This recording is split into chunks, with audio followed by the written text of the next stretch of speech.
Alright, looks like Forster finally gave you what you've been asking for. They come out with something new. The 556 Armor's Headspace Gauge Kit. I got an email alert from Brownells on these, and I had bought a set to test. So you get 3 headspace gauges in the following lengths.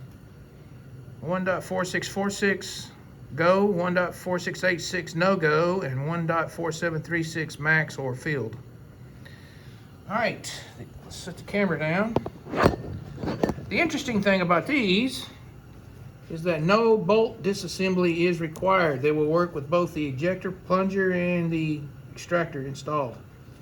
So you could go to a gun show or a gun store somewhere, and these would be very effective for checking the headspace on some used gun you might be thinking about purchasing. They got the notch and the extractor relief cut. I really like how they did it. They didn't machine out all the way around.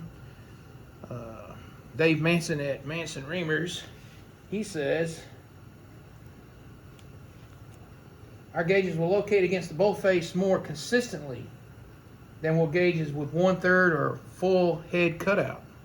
So you really don't want to cut all that out, because these gauges will rock.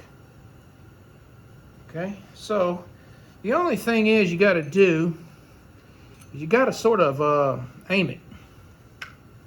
The ejector needs to be aimed toward the first lug to the left of the left feed ramp, and it rotates. That's good. All right, so then we're going to go with the no-go gauge or the intermediate gauge. Install it in the barrel, and then line up the notch. And then this one should not rotate, and it don't. All right, so this is good. All right, so one of the things that I did was I checked the length of these gauges against a non-good gauge.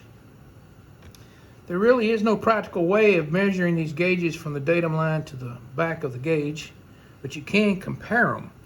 This 330 datum adapter is not machine accurate enough to measure headspace gauges, but we can compare them. So we'll put this one in. This is the 1.4646. And what we're going to do, we're going to zero out the gauge, but it already is zeroed. So the 1.4686 should measure 4 thousandths longer. So we'll put it in here and get it nice and straight, same amount of pressure. And what we have done, we have installed the max gauge, so it reads 9 thousandths longer. This one should read 4 thousandths longer.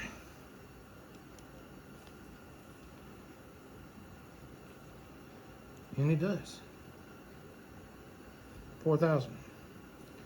I checked these against a known gauge that I use for calibration. These all read exactly perfect. I have checked a lot of headspace gauges and found that a lot of them are off. Some as much as 2 and 3 thousandths of an inch. Okay, as nice as those are, I have no problems knocking out the ejector roll pin. I got all the best tools for that right here, and I got plenty of Colt split roll pins for the ejector, mil-spec phosphate. I don't use the stainless steel 420 stainless steel for the ejector because those are 20% weaker, and I don't know why anybody would want to put a weaker roll pin in for that ejector taking a pounding. I do use the stainless steels for the forward assist and the trigger guard because those really big ones are much easier to drive in.